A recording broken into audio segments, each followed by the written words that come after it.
Yeah, I'm gonna come up here and give you a mic check, testing, testing, 1, 2, Juan, what up, buddy? Check, microphone check, testing, 1, 2. You should hear me in about 20 seconds from now. Testing, 1, 2, mic check.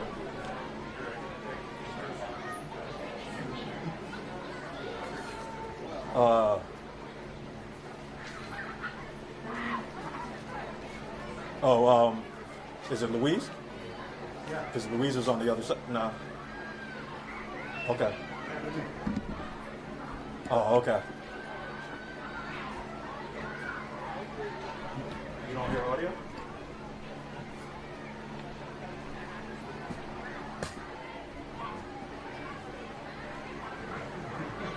Look, did you see me up there?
Testing, 1, 2, 3, 4.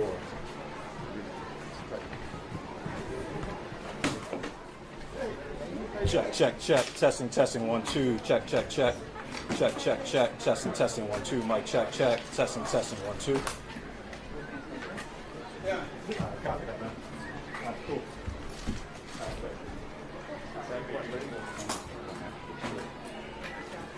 Well, I don't mind tipping on it. No, I'll come around. If you're just going to give me a heads up, I'll go wide and scoot you, asking to push into the Oh, yeah, there's a couple stitches I want to use, but I don't mind going up. You want me to do that?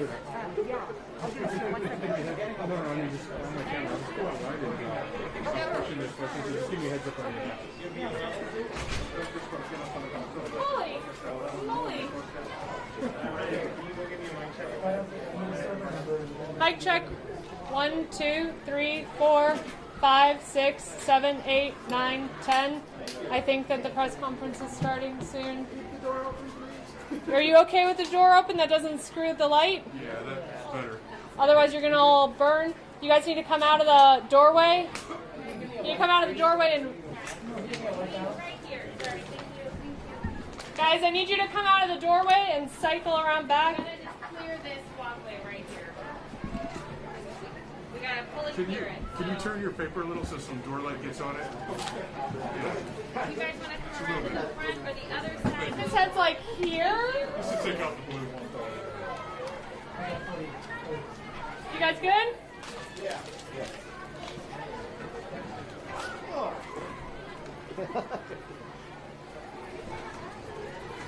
Good? Yeah, if you don't move up anymore.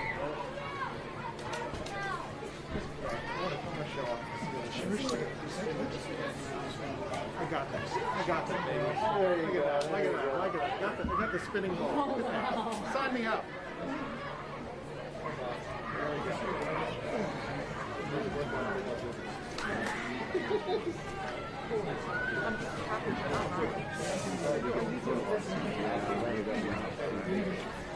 Are you trying to ask me?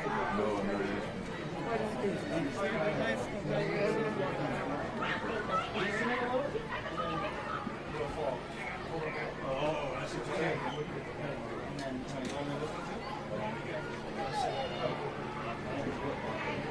All right,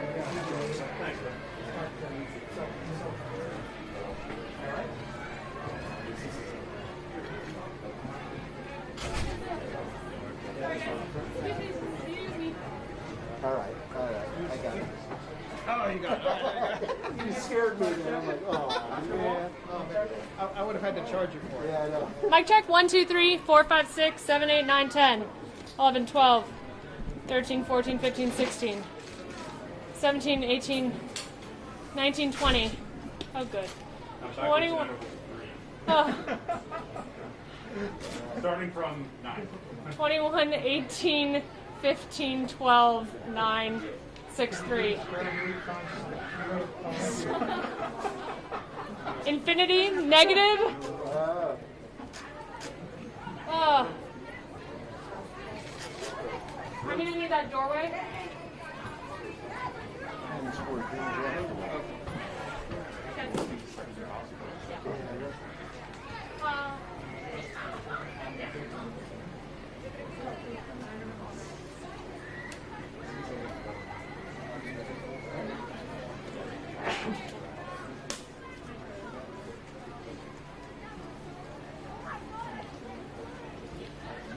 All right. These one, this, and you. Okay.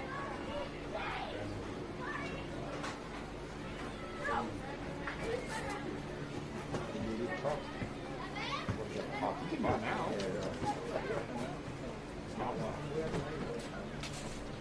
Yeah. Yeah.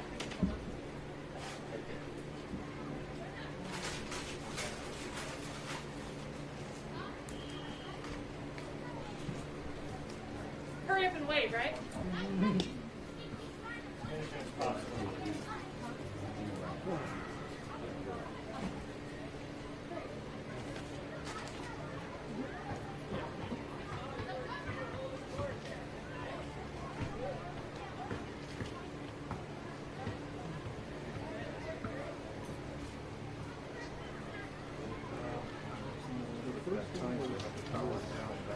I'll try it.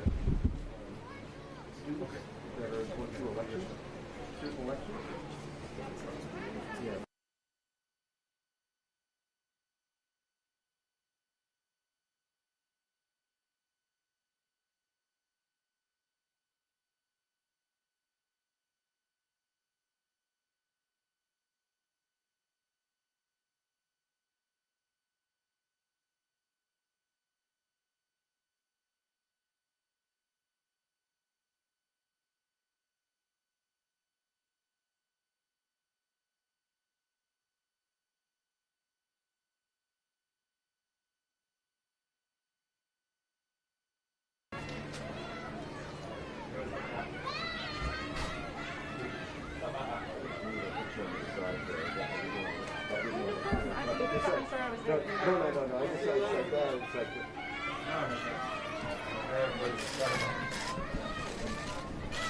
I got a few there. All yours, man. Super good. Thank you. All right, greetings everyone and welcome to Melrose Leadership Academy.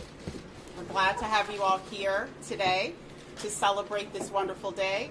We're so glad to have our governor here to join us today at this wonderful K-8 school, as well as the principal, all of the staff, including teachers, the community school manager that did so much work in terms of being able to make today happen. We're here to just say how grateful we are to be able to have our schools fully opened. We are actually on week 5 here in Oakland Unified School District. Even with all of the challenges, we've had a smooth opening. Our educators are glad to be back in person with our students.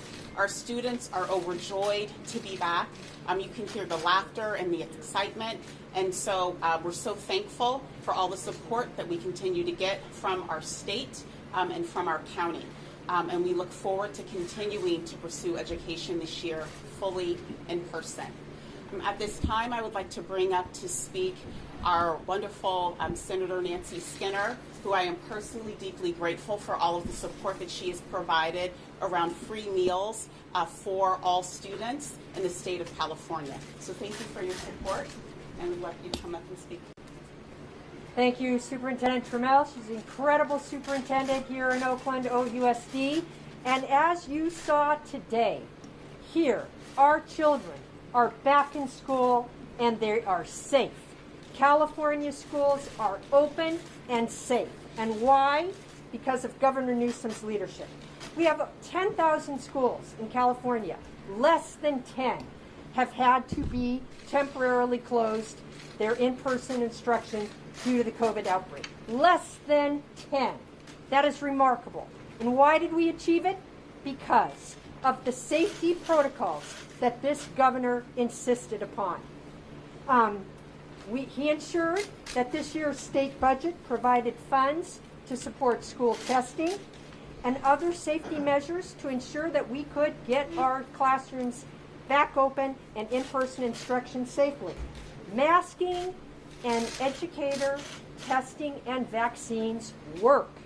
They work. It's why our students are back in school all over California, across the state. We're the only state right now that has exited the Centers for Disease Control's high COVID transmission category. We're the only state. We have the lowest COVID rate in the nation. And that is what partly contributes, not partly, but majorly, in addition to all the safety measures that we put into place, allows our school kids to be here and back in school, benefiting from that in-person learning. We know how hard it has been on our children for the last 18 months. And now, look at the joy in their faces as we walked around this school. Our California voters clearly reinforced yesterday, we trust Governor Newsom. He's doing his job, and he's doing it well. His job is to keep California, its students, its residents, its businesses safe as we continue with this pandemic. And believe me, the pandemic is not over. We may be the only state in the nation that exited from the CDC's high transmission list, but the pandemic is still here. And it's Governor Newsom's leadership that has continued to have California be at the lead, and we are at the lead. So it's not always popular to make hard decisions, but good leaders make hard decisions, and that's what Governor Newsom did. And this Republican recall, that $276 million of wasted public money, $276 million wasted public dollars. It was ridiculous, and California voters weren't fooled. Yesterday's vote, they voted out that recall, and they vaccinated our governor against Republican temper tantrums. So it is my pleasure to introduce Governor Newsom. Thank you, Senator. I appreciate it. And thank you, Madam Superintendent. Thank you for allowing me back here at the district, and to Senator Skinner for her incredible leadership. As many of you locally know, but for those of you who are not familiar, Senator Skinner is also the budget chair and is disproportionately responsible for us announcing this year, just a number of months ago, the highest education funding in California's history.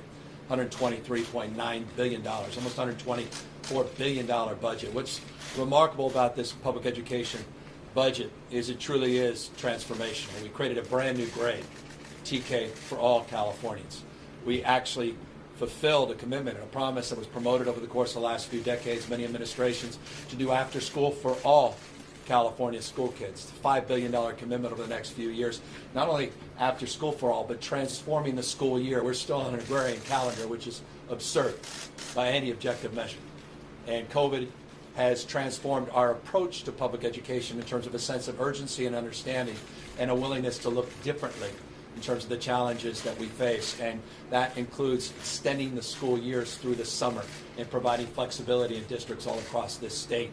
We also, as was noted by the superintendent, and this is really important and rather tragic, that the needs are so great, the desire so acute, that we were able to fulfill something that we've been talking about for decades in this state, and I don't know if there's another state in America that's providing universal free meals, minimum 2 every single day.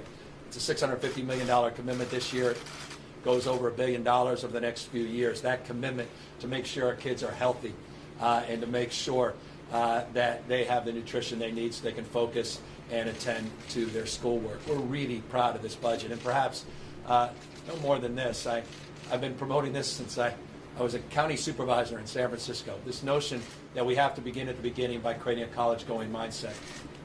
California is now the first state in the U.S. to provide a child savings account to every entering kindergarten.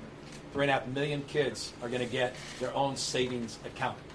Over half their parents don't even have access to savings and checking. Those children are going to have the dignity of their own account, close to $2 billion investment. Our kids, foster kids, and homeless kids will get upwards of $1,500 in a starter account.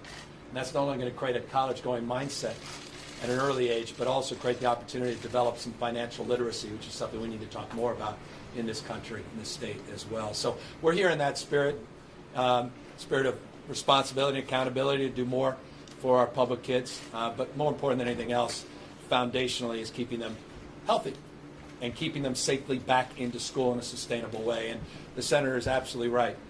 California today has the lowest case rate of any state in America.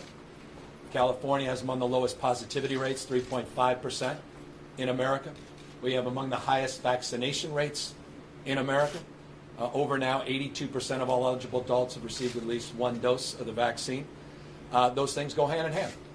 But this state also has led, not just in terms of those statistics, but we led with mask wearing, the first school system in the United States, a state level, to require masking to get our kids safely back into school. We followed that up a number of weeks ago, becoming the first state in America to require that there be vaccine verifications and or testing for all our school staff, not just teachers, paraprofessionals, all the folks that really make this school system work. We're proud of that. We did those things before they were recommended by the CDC. We did those things before the Academy of Pediatrics even recommended those things. And as a consequence, and you heard it from the senator, as a consequence, only 9 schools have had to shut down since the beginning of the school year. This marks the 5th week here. We started earlier than most major school districts. Just consider New York just opened a few days ago. We've been open 5 weeks here. There's 2,000 schools in this country that are shut down. An infinitesimal number here in the state of California because we've been led by science and we're focusing on keeping our kids safe. Those two things, I love all these folks spewing on about how important it is to get our kids back in-person instruction, and yet they are denying local districts the ability to keep them safe so they can get quality in-person instruction without shutting down by limiting those masking opportunities and requirements. We're doing exactly the opposite, and we're proving that we can sustainably keep these systems open. I'm not naive. It's one thing you learn this pandemic is you know what you know. You don't know what you don't know. So we've got to maintain our vigilance. We've got to stay on top of this. Good enough never is. But we want to keep our kids safely back in person instruction.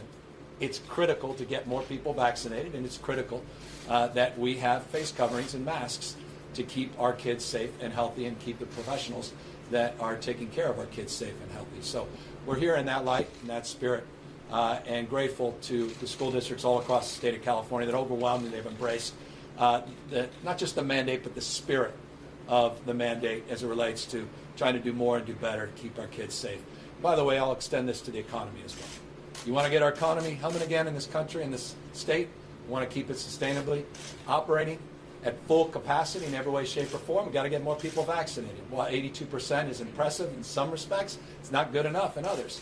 And so we have more work to do to remind people the imperatives, the power, importance of getting these life-saving vaccines. And so we have more work to do in that space. And we're working with the Senate, working with the senator and others to continue to develop partnerships. We have 480 partnerships with community-based organizations, trying to meet people where they are in language, doing everything in our power to convince people that are still on the cusp of making a decision. And then, of course, going after and calling out the disinformation.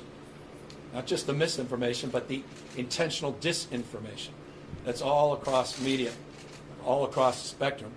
And we actually have teams of people working for us now, combating that day in and day out, in real time, pushing back against that disinformation and that misinformation. So more vaccines, more stringent strategies to encourage and or require that we maintain our vigilance around face coverings and masking, keep our kids in person and continue the progress in this state.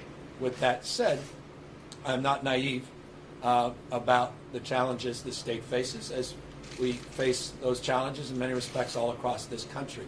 And while California's economy has come roaring back, 671,000 jobs just in the last 6 months, unprecedented in our state's history, really the tentpole of the American job recovery in terms of job creation, $80+ billion operating surplus, and I say plus because we'll be putting out new numbers soon.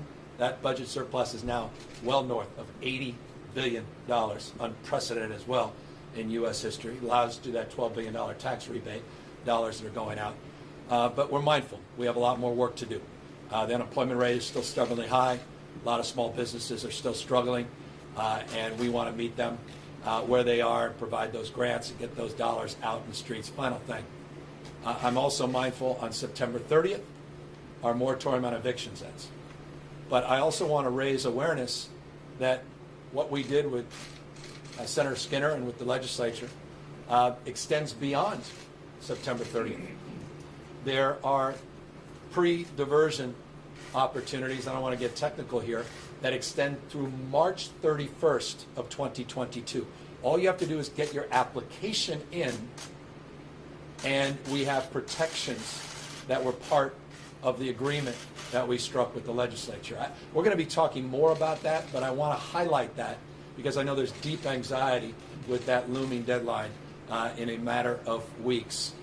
We are making progress on getting dollars out and obligating additional dollars on the rent relief, 100% of that rent back paid, and utilities as well, $7.2 billion total in that package. But I'm also very mindful of the responsibility to continue that work over the course of the next few weeks. I wanted to highlight the progress here in schools, and I'll just close on this. I got 4 kids. I may want a 5th after spending time with all these kids. Yeah, this is what lights me up. I see Phil Mateer there. He remembers every Friday when I was mayor. I used to joke with the school board in San Francisco. I've been to more schools than the school board members because every Friday I tried to take the time to visit a school, and I did that selfishly just for renewal and energy. And we haven't been able to do that in the last year and a half. And so this is, honestly, it's like enlivening. It's a treat. That quality of imagination these kids have, and also their insights. I asked them, what are the top 3 issues in the state of California? I'm not making this up. They said climate change, homelessness, and education funding. And then they added in, to their credit, sexism, racism, and healthcare. You don't need focus groups. You don't need public opinion polls to tell you what you need to focus on. And I want folks to know that's exactly what we're focused on in this state. And I was really, it was just a wonderful experience to have these kids tell me what I heard throughout this campaign as we defended ourselves against this recall. And we wake up the next day committed, not interested, in addressing all of these pre-existing conditions and challenges that this state faces, and doing so head on with the kind of intensity that's required to meet their expectations. And I'll end by saying this because I said it last night. If there's anything that I've learned in the last 6 to 9 months being out on the campaign trail is we gotta disabuse ourselves. I said it last night, of all this false separateness. I mean, we've had politicians that have weaponized differences. We had an administration the last 4 years that made it okay to shove again, literally and figuratively. And we've got to put those arms down for no other reason than every one of these children deserve better from each and every one of us. None of them are partisan in their mindset. None of them are born racist. None of them are born xenophobes or nativists. In fact, one of the kids, when he was talking about leadership, I said, what's the most important component of leadership? They said kindness. And I said, what do you not like about politicians? And everyone agreed, meanness. I don't know if it gets more complicated than that. And I just think, not only experiences we all have, and we see, and certainly experience in the nightly news, that we have a responsibility to each other as Americans, as citizens, as part of the human family condition to soften the edges a little bit. And so, for me, coming out of this recall, I want to turn the page. and express respect and a deep sense of responsibility, not just to those that voted no on this recall, but those that voted yes. They matter. I care. And I want them to know I'm going to do my best to have their backs as well. And this state's a special state when it can come together across its differences. There's no limits to California, and that's why, final words, there's only one state in America that attaches itself to a dream, and that's California. And that California dream is still alive and well. And I'm very, very grateful to the people of California for speaking up last night and rejecting this recall. That happened. Governor, the recall's over. What changes would you like to see in the recall process? I'm going to leave that to more objective minds. As someone that's the current incumbent governor, I think the recall process has been weaponized, not just gubernatorial process, but you're seeing it all these local recalls, school board races, city council races, boards of supervisor races. I think DA race, right? I think that one's even happening here in the Bay Area, one down in LA. But you also seen that across this country. And, you know, I think we all know this. Everybody knows this. If you don't, it's good to let you know. Maybe you've forgotten. Remind you that we have the lowest thresholds for getting signatures in the nation. And I know there's a lot of pundits out there and all political stripes that have come up with recommendations. And I'll leave that to the legislature and others to process. And again, I just think it's a strange place to be as someone that, you know, might be on the receiving end yet again. If past is prologue, this is the sixth recall effort in the 2.5 years I've been governor. Might suggest that process may unfold yet again. Governor, on COVID, the LA County is expecting a public health order later this week requiring proof of vaccination for every mega outdoor event, all indoor events, as well as bars. Like your reaction to that, does that speak to the level of concern still in the state over COVID in your largest county? And has the state level ever considered that kind of? Well, San Francisco, as you know, a number of Bay Area cities have moved in that direction. You've seen that in other parts of the country as well. And we believe in localism. We want to support local health decisions. I think one thing you learn when you become governor of California, when you're governing a state that's larger than 21 state populations combined, you have to have sort of a dynamic mindset in terms of local decision making based upon local conditions. I appreciate the work that Barbara's doing in LA County. I appreciate her leadership, and I also appreciate her concern. It goes to your question. We have got to, and I think these were her words, break this COVID cycle, these surges that we're experiencing. While California has seen a hospitalization decline about 11.4% this last week, and we've seen a stabilization of this disease, I'm mindful that it was around this time last year we see that stabilization and decline as well, yet to experience that winter surge. And so we need to prepare for that winter surge. We need to be vigilant. And of course, the best way to mitigate that and cap it is to continue our vaccine efforts. And if this encourages more people to get vaccinated, then I believe it's the right thing to do, and I continue to encourage others to follow that path. Now, the question of the state doing it, it's always been, look, we've said this from day one. I've said it ad nauseum. Got to be open to argument. Let the science, the epidemiology, the disease make those decisions on the basis of changing conditions. Right now, we're at a place where we're satisfied with where the state is today. But you know this from the state of how we've approached this pandemic. We are not timid in terms of leaning in and anticipating the changing dynamics. And so we'll continue to monitor and maintain an openness. But I appreciate the localism, and I appreciate the work they're doing. Was it a good night for Dr. Fauci last night? Yes. And I was talking to the president today, too, about it. I think it was a good night for the country in this respect, and I'm not going to overplay it.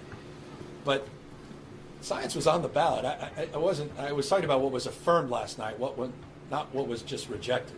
Science was on the ballot. The pandemic was on the ballot. Our approach to this pandemic, vaccinations, were on the ballot last night. And again, you no longer can assert a different point of view. It's been proven at scale in states like Florida, Texas, Mississippi. You see what happens when you are not led by science and vaccines and ending the pandemic, but you're led by ideology and politics. They went off a COVID cliff. As we stand here today, Florida has 6 times more children in their hospitals than the state of California.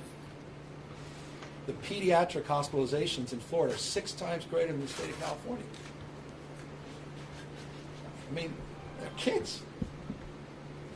And there's a reason, and it's different approaches. And so I think it was validating in terms of work Dr. Fauci's done, but also validating, as I told the president, to the president's approach. And I give him all the credit in the world that he leaned into this a week or so ago, and he stood tall and strong, not just in public, but private as well.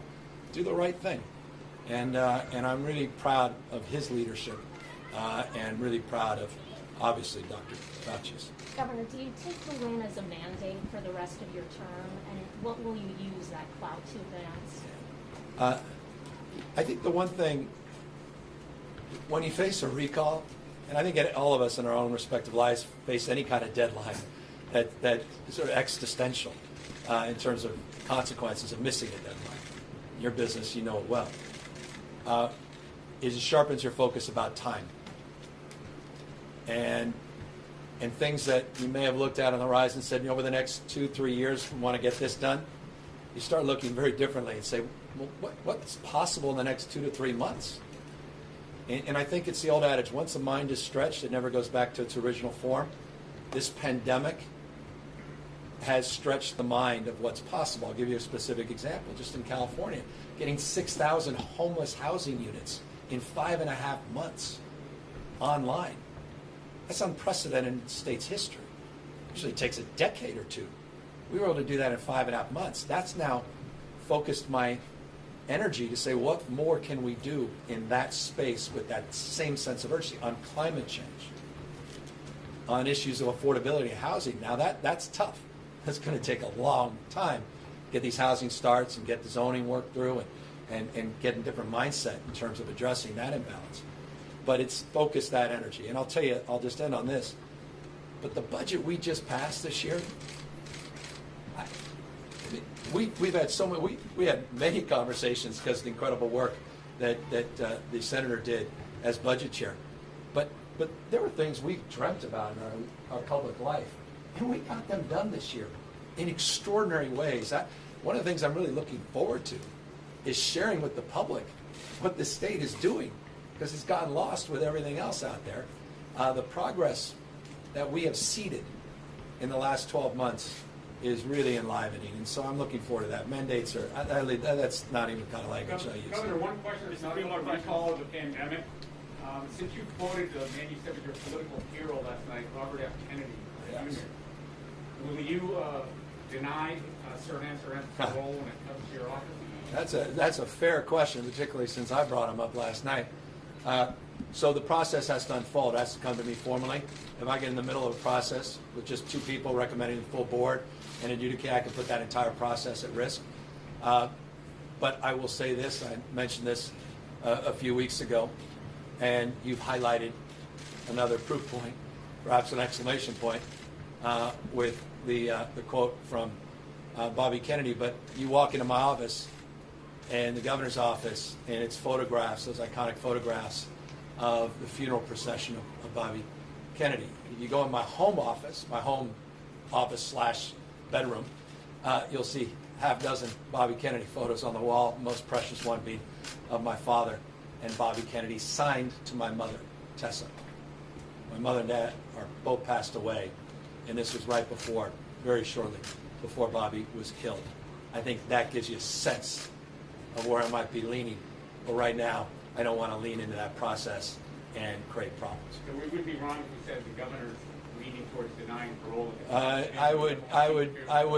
I would ask you humbly not to say that, because I don't want to prejudice any further this process. But I also don't want to leave people wanting, because I got to tell you, interestingly, this is very raw and emotional for people. I'll be honest, forget parole generally. We do 40 to 70 paroles a week. But the the stories, the emails and text messages I've gotten from people aren't just giving an opinion about yes or no. They're expressing their memories of that time. I see Dr. King up there in the past, and connecting the dot to the 60s and that stress and anxiety and the wounds, and in a way that makes this decision even that much more powerful because of the impact that has on opening up those memories, many memories that people want to suppress, understandably. Last question. In-person learning, yet we've seen, for example, Hispanic families, they have sometimes over 5 people in their households. They're scared. They don't have someone that is at risk of getting COVID, so they don't want to send their kids to school. What will you tell them, and what are the options they have? Schools are among the safest environments if you want to avoid COVID transmissions. You've looked at the number of schools that have closed. Most of the COVID cases that have been identified came from community spread, not spread from within the schools. Because of the protocols, the process, procedures, because of the enforcement around the same strike teams that the state is providing and the support at the local level and the incredible leadership of superintendents like we have here, we've been able to not only open up all our schools in the state of California, but this is a proof point. For 5 weeks here, they opened up. They had 11 cases in their first few days, but that was from the summer community spread, and they've had no cases since because of the protocols that have been put in place. So I would tell those families this is a safe place to be. Plus those kids can get fed, but perhaps more importantly than anything else, feed their minds, but also the social emotional components, that isolation so many of the kids are feeling, that disconnection that so many kids are feeling, and that sense of loss that's compounded because relationships have atrophied, and that sense of belonging that has been disrupted over the last year. And so I tell those families that as well. Governor, once vaccines for younger children are approved, we just learned that could happen this fall. It goes back to the question here. Will you consider, or are there conversations about potentially statewide mandates for K through 12 students in public schools? Yeah, there's certainly conversations, and obviously, but there's nothing on the table. I want to make that crystal clear. Of course, there are conversations. I mean, we have mandates for vaccine. I love all these Republican governors, with respect, that are talking about how dare you have vaccine mandates, yet they're mandating vaccines in their states. I mean, their entire career is marked with their mandates for vaccinations, which they can eliminate. God forbid. I mean, the hypocrisy is so grand, it's actually frighteningly phenomenal. That said, LA Unified is looking to do it at a scale that presents challenges as well, staffing challenges, logistics and data collection challenges, et cetera. So we're working with them, we're mindful of their processing, and we're learning in real time. And we're discussing if we're at a point full authorization, that we could put ourselves in a position to express the lessons learned and scale those lessons if other districts choose to move in that path, and or the experts suggest at the state level we should move in that path. But right now, that is not something that has been presented in any detailed form, but it's certainly something as we scale our thinking to the winter and fall, we scale our thinking as it relates to prospect of new variants and mutations, as we scale our thinking to the third dose of the vaccines, and we scale our thinking once it comes more clear focus when the CDC and our own state advisory group look at the science and data and make recommendations. Governor, last question right here. Dealt with Last question. A bankrupt utility. You had wildfires. Yes. You had COVID-19. I'll just make that easy on you, Phil. Sorry. I'm saying you came in, you dealt with a bankrupt utility. You had wildfires. You had COVID-19 and a recall. In this moment, do you feel vindicated for your approach as governor? No, I thank you for reminding me. One of those I'd forgot. I don't know why I would forget about it. Bankrupt utility, just weeks after I got sworn in office. Look,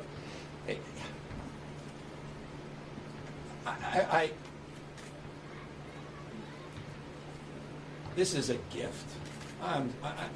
To represent the fifth largest economy in the world, most diverse state in the world's most diverse democracy, to have the privilege of trying to do my best every single day, learn, I'm iterative. We're trying things work, things don't.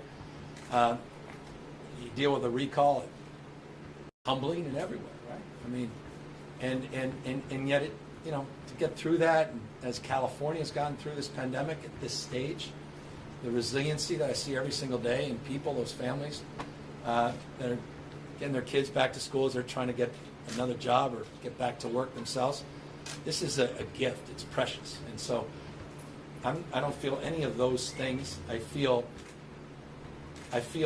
enlivened. I feel more energized. And I feel a deep sense of responsibility because people are counting on us and they need us. They need government, effective government, and they need us to have their backs and they need us to keep them safe and healthy. And so that's the mindset that I have going in. And I'm also mindful of this. Challenges are in abundance in these positions, and we'll look forward to tomorrow and the weeks and months to come. Take care, everybody. Thanks for having me. I appreciate it.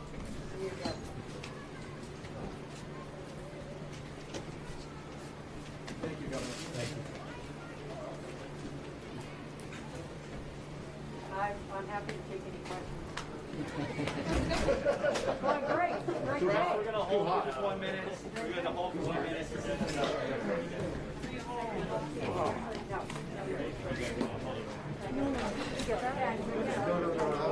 I tried every time you tried.